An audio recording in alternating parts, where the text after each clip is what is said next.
What is going on, YouTube? This is Acid Root. So I'm going to review the third album by White Zombie. Basically, this album is called Lost Sexorcisto Devil Music Volume 1, and it came out in the late winter of 1992.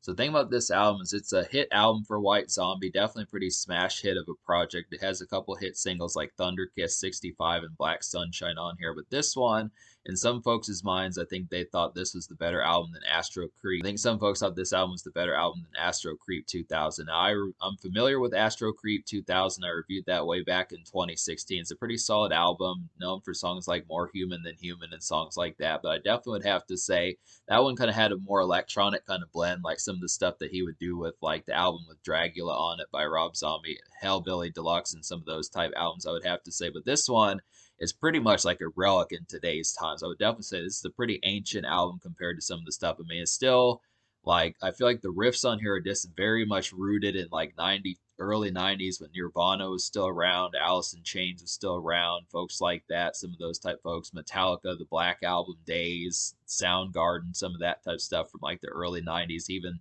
possibly a little bit of Green Day in there, stuff like that, as far as that's kind of concerned. But I look after it, this is pretty much like a seminal White Zombie album and a seminal night.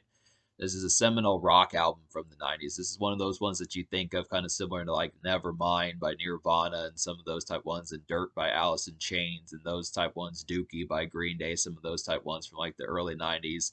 I think like Bad Motorfinger, something like that, that's called by Soundgarden, some of those type ones. It just made a lot of noise. It's definitely dominant on MTV throughout 92, 93, and early mid 90s. That type of stuff was just one that did a lot of damage. Thunder Kiss 65 is a song that continues to get plays. I've heard that on the radio occasionally across the past several years, but it's just kind of one where I look after. I don't hear Black Sunshine that much, but I still feel like both of these were pretty large in terms of what they did. And this is just an overall staple of an album. It's definitely going to get a pretty rave score. Not definitely going to get a pretty rave score.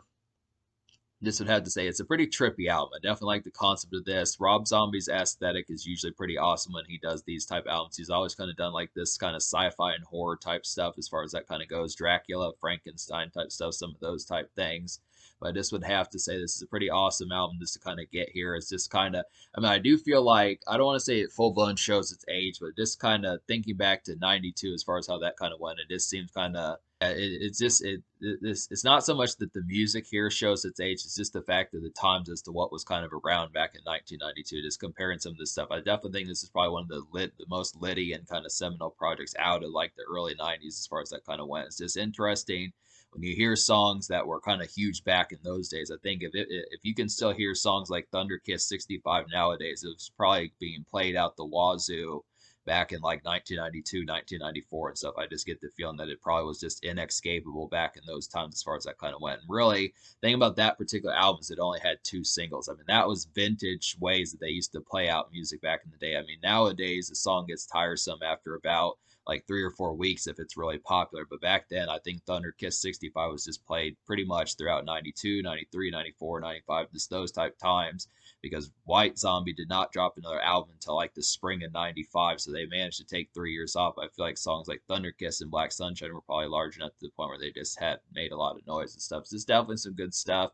Definitely appreciate it. This is definitely pretty much like a pretty good staple for like rock music out of like how those times kind of went as far as that kind of goes. I feel like yeah, there's some good stuff. So we'll go ahead and talk about the singles here.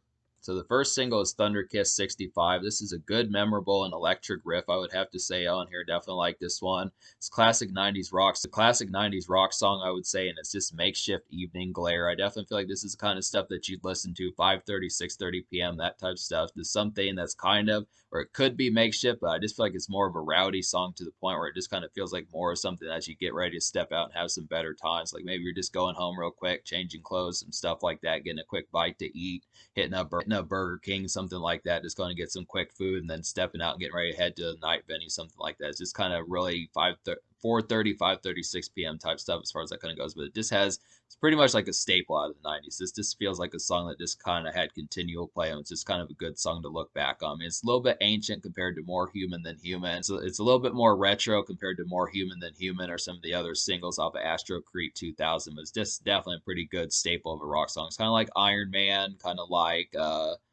Enter Sandman, some of those type songs that are just from like the 80s, 70s, 90s, those type ones. I mean, at this stage, it's kind of vintage classic rock, but it's definitely a pretty good highlight to kind of have, just an overall staple to kind of look into, just if you want to know more about early 90s, late 80s type stuff. The second single is Black Sunshine. This is an excellent hangout song, I would have to say. It's straightforward rock sludge, I would feel like, and it feels like seminal 90s rock. So this is another staple out of like the early 90s as far as that kind of went. It's just a nice one.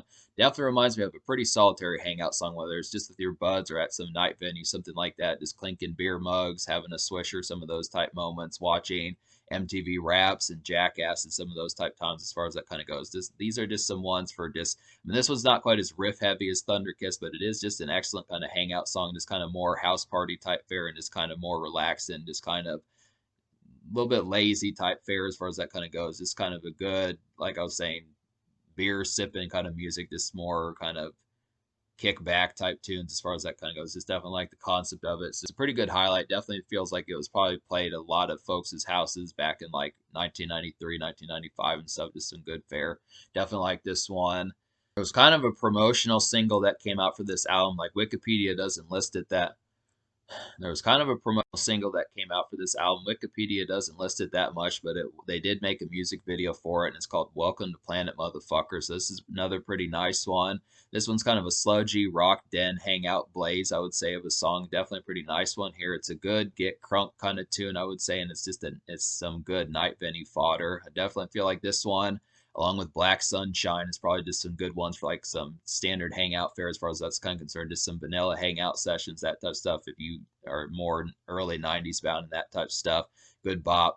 Once again, I feel like Thunder Kiss kind of is like the one that got the girth compared to both of the follow-up singles, Black Sunshine and Welcome to Planet Motherfucker, but these are still some good hangout ones. I feel like Thunder Kiss was like the one that you heard out and about and just the one for stepping out and having some good times, but Black Sunshine and Welcome to Planet Motherfucker are kind of the more vanilla hangout ones, just kind of more kicking back, clinks, kind of the ones that more kicking back, clinking beer mugs, that type of stuff as far as that kind of goes. Just some good concepts as far as those kind of go. But they do have some good riffs. I definitely like Rob Zombie definitely has some good riffs on this particular album. White Zombie does a great job with this sort of thing. So it's just some good highlights as far as that kind of goes. It'll definitely keep you riveted and keep you energized, I definitely feel like. So it's pretty good stuff there.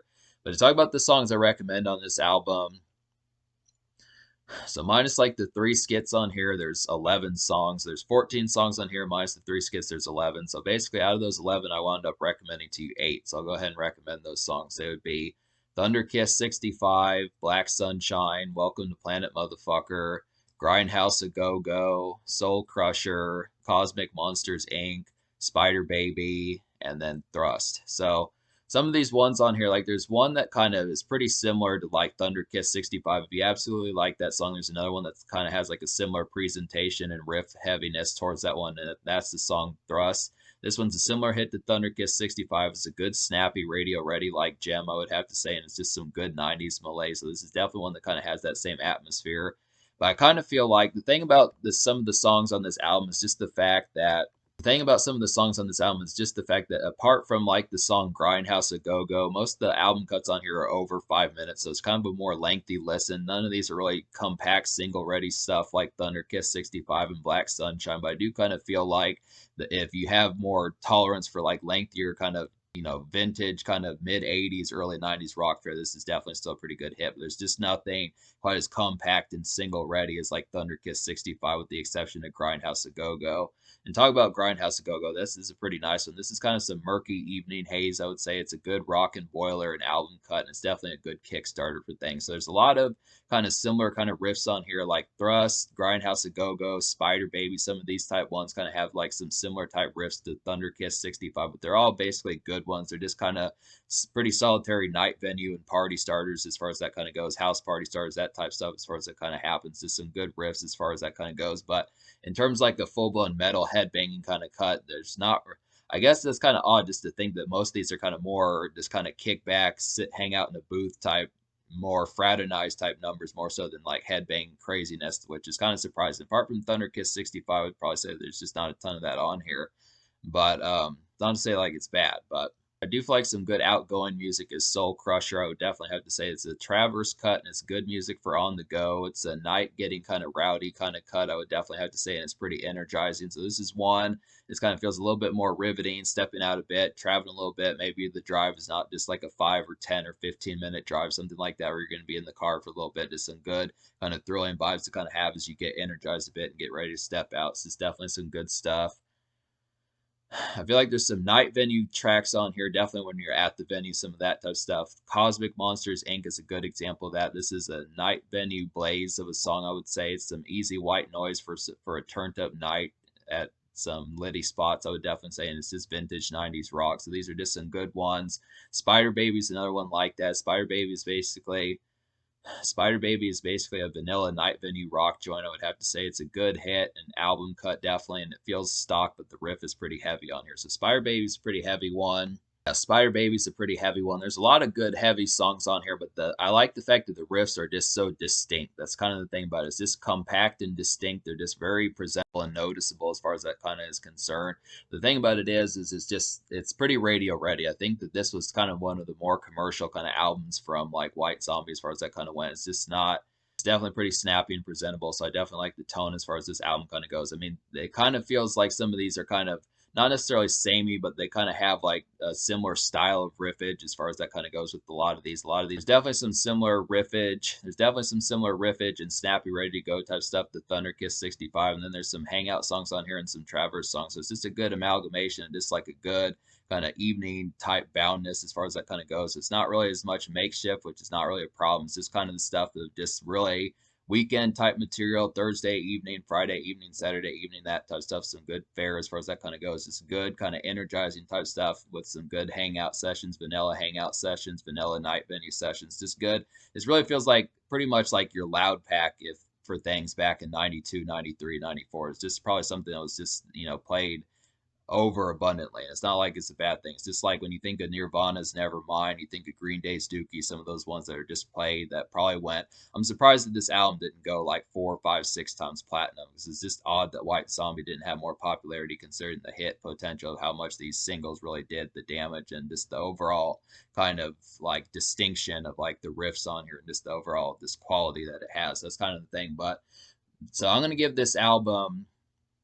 I'll go ahead and talk about the songs I didn't enjoy. So basically, I'm going to give this album like a 9.25 out of 10. First, I'm going to say that. I'm going to give this album like a 9.25 out of 10. To talk about the three songs I didn't enjoy, which was just Warp Asylum, Starface, and then I Am Legend, which basically I didn't really like the arrangement of I Am Legend. That one took like a good 2 minutes to start, and then I just didn't like the riff arrangements of how that one kind of happened. I felt like Warp Asylum was far too long. That one was just well past too lengthy, more so than it should have been. And then Starface was just kind of one. This one kind of felt like another Starface kind of felt like another hangout kind of venue gem, but the riffs on this one were just so light and kind of just not as engaging as probably what it needed to be. I mean, this one, I like the concept of kind of getting some riffs on here that were not quite as heavy as normal, but it's just the concept that just didn't pull it off quite as well as it needed to. So that's kind of the thing. But apart from those three songs, if I had liked probably Starface a little bit more, I probably would say that this album would have gotten a 10 out of 10, but a 9.25 out of 10 is nothing to sneeze at, definitely. The social score, I'm going to go ahead and give the social score a 10 out of 10, though, just because of all the craziness. Rob Zombie's a pretty crazy party animal, and White Zombie, the band, are pretty crazy also, so they have a lot of good craziness on here. It's basically a loud pack for, like, good night stepping out type fare, just kind of evening malaise, vehicle haze, that type of stuff, as far as some of that type of stuff goes. Just an easy sense of just being out and about and just having some traverse. Definitely would have to say. So 10 social, just some good singles, good notifiable singles, some good replayable ones that you can pretty much hear even today in some cases. Definitely is a good concept to be heard decades later. Just definitely some good stuff. So as far as that's kind of concerned, I like that concept. In terms of the future, like White Zombie is broken up, so that's kind of unfortunate. But Rob Zombie does have a solo career, of course, and he put out his most recent album in 2021. But I'm definitely going to get to some more of these White Zombie projects and a few more of the Rob Zombie that I have left over to review. So yeah.